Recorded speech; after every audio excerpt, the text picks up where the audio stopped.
One of the most famous cathedrals in the world is now a shell of what it once was. After a fire that lasted hours today, destroying the wooden roof and bringing down the iconic spire, the fire is now under control at Notre Dame Cathedral in Paris as we go on the air at 10 o'clock. Good evening.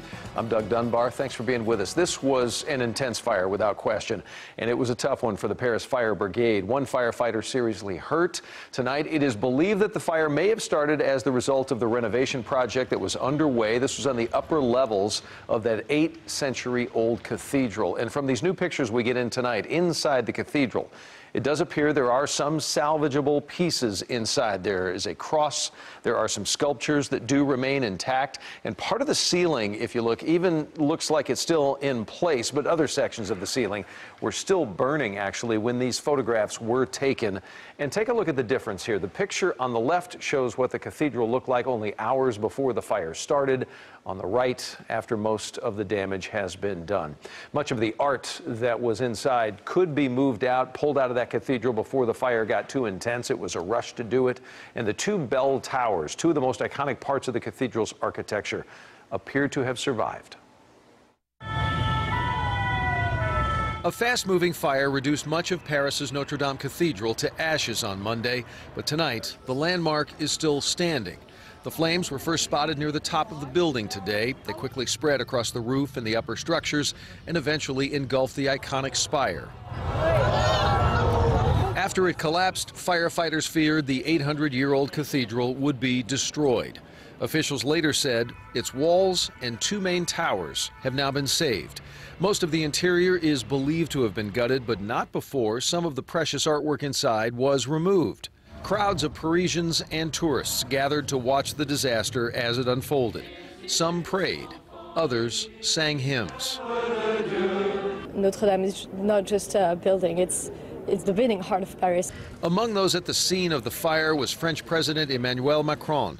He declared it a national emergency and vows that Notre Dame will one day be rebuilt. And part of that rebuilding process is also going to come apparently from French billionaire François-Henri Pinault. He has pledged more than $100 million tonight to help rebuild Notre Dame. And French President Macron also says he is willing to ask for international help to rebuild the cathedral if that is possible. The cathedral, we know, holds deep meaning for so many, including those here in North Texas. Several, in fact, shared their stories tonight with CBS 11's Andrea Lucia. She is live for us over at Bishop Lynch High School in Dallas with their thoughts and their feelings on what we all witnessed today. Andrea? Well, Doug, visiting Notre Dame was the pinnacle of a trip for several dozen students here at Bishop Lynch High School back in 2015. I talked to their teacher today who said it is incredible to think that future generations will not get to see it as they did.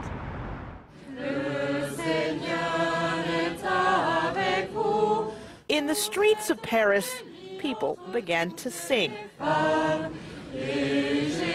paying homage to this sacred space threatened by a massive fire.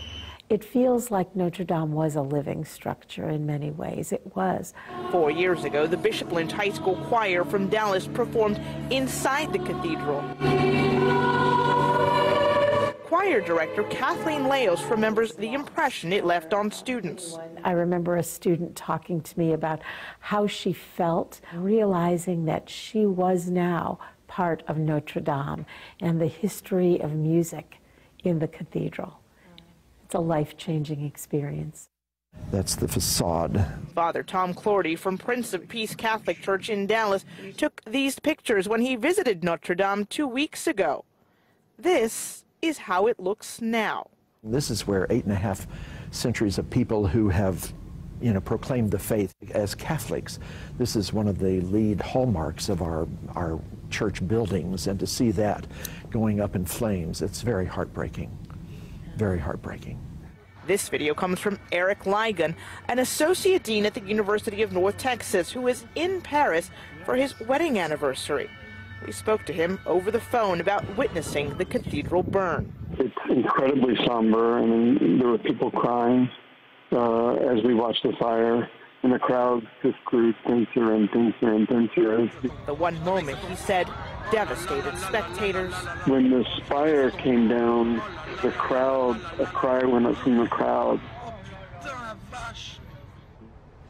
Well, still a lot of anxiousness tonight as the news continues to come out. Everyone I spoke to is eager to find out what survived the fire and what did not.